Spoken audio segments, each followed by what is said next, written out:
Let's mic history को जानो।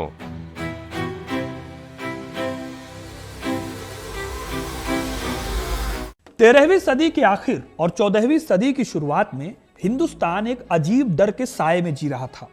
दिल्ली पर खतरा मंडरा रहा था, एक ऐसे हमले का जो दुनिया का एक बड़ा हिस्सा झेल चुकी थी। पश्चिम से उठने वाली हर आहट लोगों को डराती थी कि कहीं ये वही हमला तो नहीं। ये हमलावर थे मंगोल, वो मंगोल जिनकी दहशत की अपनी अलग एक परिभाषा थी। जिस शहर में घुसते थे वहां पर जानवरों तक को मौत की नींद सुला देते थे। मंगोल सेंट्रल एशिया से अफगानिस्तान तक अपनी तलवार का दम दिखा चुके थे। 1299 से 1306 ईस्वी का वक्त इतिहासकार मानते हैं कि हिंदुस्तान के लिए सबसे खतरनाक दौर था। मंगोलों ने उस वक्त तक कोई भी बड़ी ताकत नहीं छोड़ी थी और अब उनकी निगाहें दिल्ली और इसके खजाने और इसकी उपजाऊ जमीन पर टिकी थी। आम लोगों के मन में एक ही सवाल था उस वक्त कि अगर मंगोलों ने दिल्ली ले ली तो क्या हिंदुस्तान बचेगा। और यह सवाल सिर्फ डर नहीं था, यह एक पॉसिबिलिटी भी थी। लेकिन इसी खौफनाक माहौल में दिल्ली के सुल्तान ने एक ऐसी दीवार खड़ी की जिसने मंगोलों को उनकी असली जगह दिखा दी। सुल्तान ने बनवाया एक ऐसा किला जिसने दिल्ली को हमेशा के लिए मंगोलों से सुरक्षित कर दिया। आज भी दिल्ली में खड़ा यह किला गवाह है उन लड़ाइयों का जिसने दिल्ली को हमेशा के लिए बचा लिया। अगर यह किला नहीं होता तो शायद मंगोल खतरे को टाला नहीं जा पाता और दिल्ली का इतिहास कुछ और हम पढ़ रहे होते। आज मैं आपको इसी किले की कहानी सुनाने वाला हूं। यह किला अपने आप में एक शहर था। यह दिल्ली का दूसरा शहर भी था जिसे जाना जाता है सीरी फोर्ट के नाम से। एक ऐसा किला और एक ऐसा शहर जिसे मंगोल कभी जीत नहीं सके। तो इस कहानी को जानने के लिए वीडियो को एंड तक जरूर देखिएगा, क्योंकि अपना इतिहास नहीं जानोगे तो खुद को कैसे पहचानोगे। साल 1261 में जब चंगेज खान की मौत हुई तब लगा कि शायद मंगोलों का खतरा अब टल जाएगा, लेकिन ऐसा हुआ नहीं। चंगेज खान के पोते परपोतों ने मिलकर एक ऐसा एम्पायर खड़ा किया था जो चाइना के तट से लेकर इजिप्ट की सीमाओं तक फैला था। ये नए मंगोल पूरी दुनिया में अपना आतंक फैला रहे थे। मध्य एशिया से लेकर रूस, ईरान, खुरासान और अफगानिस्तान तक उनका सिर्फ नाम काफी था।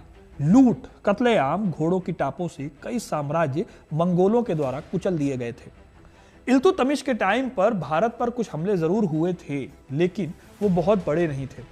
असली तूफान 13वीं सदी के आखिरी सालों में आने वाला था, जब मंगोलों ने दिल्ली को गिराने की सोची। इतिहासकार कहते हैं कि मंगोल अगर जीत जाते तो देश कम से कम 200 या 300 साल पीछे चला जाता। भारत की हजारों साल की ज्ञान और संस्कृति के बड़े हिस्से को मंगोल खत्म कर देते। लाइब्रेरी, स्कूल, मंदिर और मस्जिद, यहां तक कि घर भी जलाकर राख कर दिए गए होते। इस टाइम पर दिल्ली का सुल्तान था अलाउद्दीन खिलजी। खिलजी को अपने लाइफ टाइम में सबसे बड़ा चैलेंज मंगोलों से ही मिला था। साल 1292 ईस्वी में मंगोल नेता कुतलुक ख्वाजा ने जलालुद्दीन खिलजी के शासनकाल में हमला किया था। इससे पहली बार दिल्ली सल्तनत को मंगोलों की ताकत का सीधा सीधा अंदाजा लगा। अलाउद्दीन ने जवाब में अपने भाई उलूग खान और सेनापति जफर खान को भेजा। इनकी सेना ने मंगोलों को बुरी तरह हराया। करीब 20,000 मंगोलों को पकड़ लिया गया और बाद में इन्हें मौत के घाट उतार दिया गया। 1299 में ताराघई खान, जो कि मंगोल थे, उनकी लीडरशिप में मंगोलों ने एक बड़ा हमला किया। इस हमले को अलाउद्दीन के जनरल जफर खान ने सिंध नदी के पास रोका। यह जफर खान की बहादुरी ही थी जिसने उस समय मंगोलों को पीछे धकेल दिया। लेकिन मंगोल अभी भी रुके नहीं थे। साल 1303 में ताराघई खान का अटैक मंगोलों के सबसे बड़े अटैक में से एक माना जाता है। ताराघई खान लगभग 1 लाख घुड़सवारों के साथ दिल्ली के दरवाजों तक पहुंच गया। सुल्तान अलाउद्दीन उस समय चित्तौड़ की घेराबंदी में बिजी था और जब वो वापस लौटा तो दिल्ली के पास मौजूद पुरानी किलेबंदी मंगोलों के सामने टिक नहीं पाई। मंगोलों ने दिल्ली के बाहरी इलाकों को घेर लिया और फिर सुल्तान को मजबूर होकर अपनी एक सेना के साथ एक दूसरे मिलिट्री कैंप में छिपना पड़ा। इस टाइम पर मंगोलों ने दिल्ली को पहली बार लगभग अपने कब्जे में भी ले लिया था। इसके बाद तैमूर खान ने 1306 में एक और बड़ा हमला किया। यह भी एक मंगोल था। ये लगातार और हर बार पहले से जो बड़े हमले हो रहे थे, ये अलाउद्दीन के सामने एक बहुत बड़ा सवाल बनकर खड़े थे। सवाल था कि अपनी राजधानी दिल्ली को बचाया कैसे जाए। किला राय पिथौरा, जो दिल्ली सल्तनत की राजधानी हुआ करती थी, वहां आबादी तो अच्छी खासी थी, लेकिन मंगोलों की घेराबंदी को लंबे वक्त तक झेलने के लिए यह जगह मजबूत नहीं थी। अलाउद्दीन को लगने लगा था कि मंगोलों को रोकने का एक परमानेंट इंतजाम करना पड़ेगा। उसे समझ आ गया था कि केवल बाहरी लड़ाई को जीतना काफी नहीं है, उसे दिल्ली के दिल को सुरक्षित करना होगा। उसे एक ऐसे गढ़ की जरूरत थी जो न केवल सैनिकों को शरण दे बल्कि मंगोलों के कॉन्फिडेंस को भी तोड़ कर रख दे। बस यहीं से नींव पड़ती है दिल्ली के एक और शहर की, जिसका नाम था सीरी। इतिहास का वो पन्ना जहां अलाउद्दीन खिलजी ने मंगोलों को हमेशा के लिए रोक दिया। सीरी का किला जब बन रहा था तो इसकी शुरुआत से ही तय किया गया कि यह किला ट्रेडिशनल फोर्ट्स की तरह नहीं बनाया जाएगा। इस किले को आर्म ट्रेड या सिविलियन एक्टिविटी के लिए नहीं बल्कि पूरी तरह से एक कैंटोनमेंट सिटी के तौर पर डिजाइन किया गया। सीरी शहर की हर दीवार, इस पर लगे हर पत्थर दिल्ली पर हमला करने वालों को यह बताने के लिए खड़े थे कि अब दिल्ली में सैनिकों के सहारे सिर्फ लड़ाई को रोका नहीं जाएगा बल्कि हमलावरों को सबक भी सिखाया जाएगा। इस शहर की प्लानिंग में एक कॉन्सेप्ट का इस्तेमाल किया गया जिसको कहते हैं defence in depth and quick reaction. Siri Fort को अगर आप देखो, अगर आप दिल्ली में रहते हो और आप जाओ वहां पर, तो इसे एग शेप पे बनाया गया था। यह राय पिथौरा के किले की तरह नहीं था जहां पर किले का शेप भी रेगुलर नहीं था। इस किले में बड़े बड़े बैरक थे, हथियार रखने के लिए गोडाउन थे, घोड़ों को रखने के लिए बड़े बड़े और प्रॉपरली मैनेज्ड अस्तबल थे। यह किला एक ऐसी जगह थी जहां पर अलाउद्दीन की सेना परमानेंटली तैयार रहती थी किसी भी हमले को रोकने के लिए। अब अलाउद्दीन की यह नई स्ट्रेटेजी का सेंटर था। खिलजी ने सोच लिया था कि मंगोलों को दूर दराज रोकना कारगर नहीं होगा, इसीलिए ऐसी जगह बनाई जाए जहां से हमलावरों पर तुरंत और फाइनल पलटवार किया जा सके। इस तरह सीरी दिल्ली सल्तनत के दिल के रूप में काम करने वाला था और इसके सेंटर में खड़ा था इसका अभेदगढ़ सीरी का किला। यह किला अलाउद्दीन खिलजी की मिलिट्री आर्किटेक्ट का बेमिसाल नमूना था। किला बना बहुत जल्दबाजी में था, लेकिन इसे बनाने में खूब दिमाग खर्च किया गया। किले की दीवारें लोकल पत्थर और मलबे से बनाई गई थी और इसकी मोटाई इतनी ज्यादा थी कि तोपों के वार को ये आसानी से सह सकती थी। दीवारों के ऊपर कंगूरे बने हुए थे जहां से सैनिक बिना किसी सीधी नजर में आए तीर और भाले फेंक सकते थे। सबसे इंपॉर्टेंट बात यह थी कि इस किले की सुरक्षा में जो परकोटा, बुर्ज और खाई बने थे वो अपने आप में यूनिक थे। सीरी के बुर्जों को खास तौर पर एक स्ट्रेटेजिक दूरी पर बनाया गया था ताकि पहले बुर्ज से दूसरे बुर्ज तक और इन दोनों के बीच की दीवार तक अच्छी खासी गोलीबारी की जा सके। इस सिस्टम को 360 डिग्री डिफेंस कहा जाता है। यह सिस्टम तय करता था कि दुश्मन किसी भी एंगल से निशाना लगाए या दीवार तोड़ने की कोशिश करे तो उसे बहुत स्ट्रॉन्ग फोर्स का सामना करना पड़े। इसके अलावा किले के चारों ओर बेहद गहरी खाई थी जिसको पार कर पाना मंगोल घुड़सवार सेना के लिए लगभग इम्पॉसिबल था। अब ये तो बात हो गई सीरी के बाहरी स्ट्रक्चर की, माने जब आप किले को बाहर से देखें तो कुछ इस तरह से दिखता था, लेकिन सीरी के अंदर का स्ट्रक्चर भी कुछ ऐसा ही था। यह किला परमानेंट आर्मी को रखने के लिए डिजाइन किया गया था। यहाँ पर दसियों हजार घोड़ों को रखने के लिए अस्तबल थे, अनाज और पानी के बड़े बड़े भंडार थे ताकि मंगोलों द्वारा लंबे समय अगर घेराबंदी की जाए तो भी सेना को खाने पीने की दिक्कत ना हो। अब मंगोलों से लड़ने के लिए अलाउद्दीन खिलजी ने अपनी सेना में एक बहुत ही स्ट्रिक्ट और मॉडर्न डिसिप्लिन स्टैब्लिश किया। उसके बनाए नियम किले के भीतर 24 घंटे लागू रहते थे। इन नियमों का सबसे इंपॉर्टेंट पहलू था घोड़ों की दाग प्रणाली। अलाउद्दीन ने सिस्टम इसलिए शुरू किया ताकि जंग के टाइम पर सस्ते और कमजोर घोड़ों को भी बेच न दिया जाए। इसी तरह से हर सैनिक की प्रेजेंस को सुनिश्चित करने के लिए हुलिया सिस्टम शुरू किया गया ताकि भर्ती किए गए बहादुर सैनिक ही मैदान में उतारे जाए। सीरी का फोर्ट इन दोनों ही सिस्टम्स का केंद्र था। यहाँ हर घोड़े और सैनिक का पूरा डिस्क्रिप्शन रखा जाता था। अलाउद्दीन ने जो काम किया ये आगे चलकर बाकी के सुल्तानों और मुगलों ने भी अपनाया ताकि सेना का एडमिनिस्ट्रेशन और स्ट्रॉन्ग हो सके। अब सीरी के किले की दो खास बातों में एक खास बात यह भी थी कि यह केवल पत्थरों का ढांचा नहीं था बल्कि ये एक तरह की साइकोलॉजिकल बिल्डिंग थी। इसका डेवलपमेंट मंगोलों को चैलेंज करता था कि दिल्ली में अब कोई डर नहीं है उनका। यह किला सल्तनत की ताकत को दिखाता था। मतलब आप सोच कर देखो मंगोलों को कैसा लगता होगा जब उन्होंने देखा कि पूरी दुनिया में आतंक फैलाने के बाद एक ऐसी जगह भी है जहां पर एक ऐसी सेना है जो हर मंगोल हमलावरों को पलटवार करने के लिए हर पल तैयार रहती थी। मंगोलों को पता था कि अगर वो इस दीवार को तोड़ नहीं पाए तो दिल्ली के खजाने तक कभी पहुंच नहीं सकते। सीरी की इसी ग्रेटनेस और इसको ना जीत पाने वाले स्ट्रक्चर ने हमलावरों के मनोबल को जंग शुरू होने से पहले ही तोड़ दिया। ये फोर्ट इंडियन मिलिट्री हिस्ट्री में साइकोलॉजिकल वॉरफेयर का एक बहुत ही एक्सीलेंट एग्जाम्पल था। अब इसकी दूसरी खास बात है वो है इसकी क्रूरता जो इस किले को बनवाते टाइम अपनाई गई। इतिहासकार जियाउद्दीन बर्नी जिस क्रूएलिटी का यहाँ पर एग्जाम्पल देते हैं वो आपके रोंगटे खड़े कर देगा। उन्होंने लिखा है कि अलाउद्दीन खिलजी ने 1303 में जब हमला हुआ था मंगोलों का, तो उसने मंगोल सैनिकों के सिरों को इकट्ठा कराया और उन सिरों से एक सीरी की मीनार बनवाई। कुछ रिकॉर्ड बताते हैं कि ये जो हेड थे यानी सिर थे ये 8000 थे। हालांकि ये नंबर काफी ज्यादा हो सकता है असल नंबर से, लेकिन खिलजी का ये काम हिस्टोरिकल था और ये मंगोलों के लिए एक खुला चैलेंज था। ये एक तरह का सिंबॉलिक विनाश था। दोस्तों, सीरी के किले की असली परीक्षा 1299, 1303 और खास तौर पर 1306 ईस्वी की लड़ाइयों में हुई। मंगोल सेनाएं समुद्र की लहरें मानी जाती थी, मतलब इतनी बड़ी थी कि इनकी कोई थाह नहीं थी।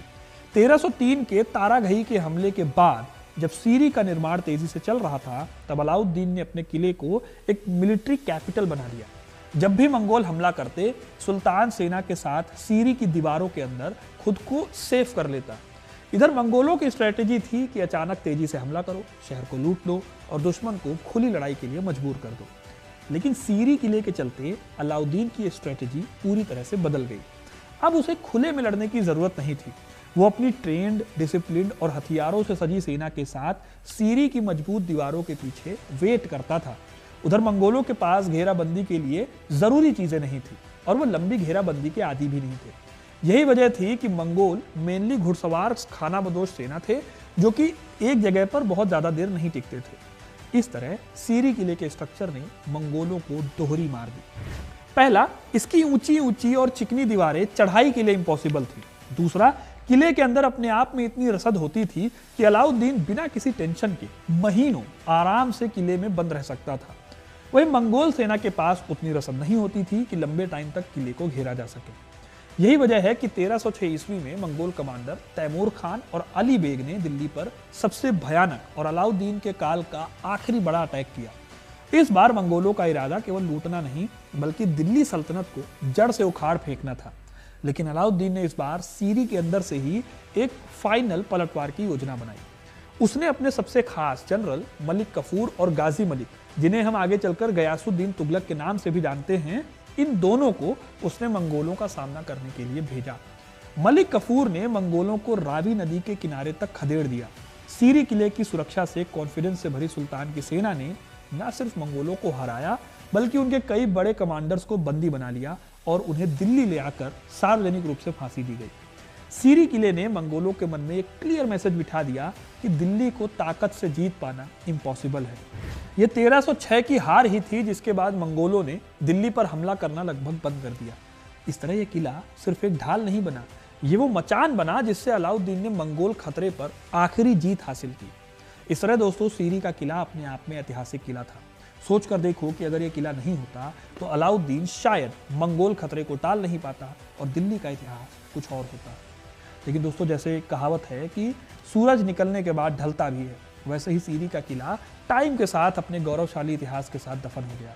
दिल्ली सल्तनत और उसके बाद मुगल साम्राज्य ने जब अपनी राजधानियां और किलों को बदला तो सीरी का जो इंपॉर्टेंस था वो धीरे धीरे कम होता गया। आज सीरी का किला उस हालत में नहीं है जैसा अलाउद्दीन खिलजी ने बनवाया था, लेकिन इसके रिमेन्स हैं और इसका लेआउट आज भी नई दिल्ली की ज्योग्राफी का एक अटूट हिस्सा है। इस ऐतिहासिक जमीन पर आज सीरी फोर्ट ऑडिटोरियम और एशियाई खेल ग्राम जैसे मॉडर्न स्ट्रक्चर भी खड़े हैं जहां पर ये सब नई बिल्डिंग बनी है। अगर किला पूरे फॉर्म में बचा होता तो ये सब कुछ किले की परिधि के अंदर आते, लेकिन एक बड़ा हिस्सा तो आज ध्वस्त हो गया है, इसलिए किले की महानता समझने में आपको दिक्कत हो सकती है। हालांकि आज भी सीरी किले के सबसे इंपॉर्टेंट बचे हुए हिस्से वो बड़ी बड़ी दीवारें हैं जिन्हें मंगोलों को रोकने के लिए बनाया गया था। कुछ जगहों पर इन दीवारों के अवशेष इनके मजबूत बुर्जों के साथ आज भी खड़े हैं। खास तौर पर अगर आप महरौली बदरपुर रोड के पास और एशियाई खेल ग्राम के परिसर में जाएंगे तो इसकी मजबूत पत्थर की किलेबंदी के टुकड़े देखे जा सकते हैं। दुख की बात यह है दोस्तों कि अलाउद्दीन खिलजी के इस गढ़ को जरूरी प्रोटेक्शन नहीं मिला। ये किला धीरे धीरे वक्त की धूल और मॉडर्न शहर के विस्तार में एक्सपेंशन में खो गया। आज जो कुछ बचा हुआ है वो इस बात का सबूत है कि कभी यहाँ अलाउद्दीन की सेना ने एशिया के सबसे बड़े, सबसे खतरनाक हमलावरों को रोककर भारत को एक पॉसिबल डिस्ट्रक्शन से बचाया था। दोस्तों, सीरी किला दिल्ली सल्तनत की लड़ाइयों में एक सुनहरी जीत की तरह है। ये दिखाता है कि अलाउद्दीन खिलजी की मिलिट्री ब्रिलियंस किस हद तक थी और वो कितनी दूर की सोच रखता था। जहां उसके पहले के शासकों ने मंगोलों को केवल खदेड़ने की कोशिश की, वहीं अलाउद्दीन ने एक ऐसा सिस्टम खड़ा कर दिया कि औरंगजेब से पहले तक किसी मंगोल ने भारत पर एक कोई बड़ा हमला करके उसका हाल बगदाद जैसा करने की कोशिश नहीं की। वैसे तो अलाउद्दीन खिलजी की बड़ी ऐतिहासिक उपलब्धि अक्सर उसके इकोनॉमिक रिफॉर्म्स और उसकी मार्केट कंट्रोल सिस्टम में खो जाती है, लेकिन भारत को मंगोलों के इतने बड़े डिस्ट्रक्शन से बचाना उसकी सबसे इंपॉर्टेंट विरासतों में से एक है। अगर सीरी का किला और उसके अंदर मौजूद अलाउद्दीन की ट्रेंड सेना नहीं होती तो दिल्ली का हश्र भी शायद बगदाद और सेंट्रल एशिया के कई अच्छे खासे बड़े बड़े शहरों जैसा हो सकता था। तो दोस्तों, ये थी कहानी सीरी के किले की। आपको ये कहानी कैसी लगी कमेंट करके जरूर बताइएगा। वीडियो को लाइक और शेयर करना ना भूलें और ऐसी इंटरेस्टिंग कहानियों के लिए, इतिहास से जुड़े रहने के लिए हिस्ट्री कनेक्ट को सब्सक्राइब जरूर करें। धन्यवाद।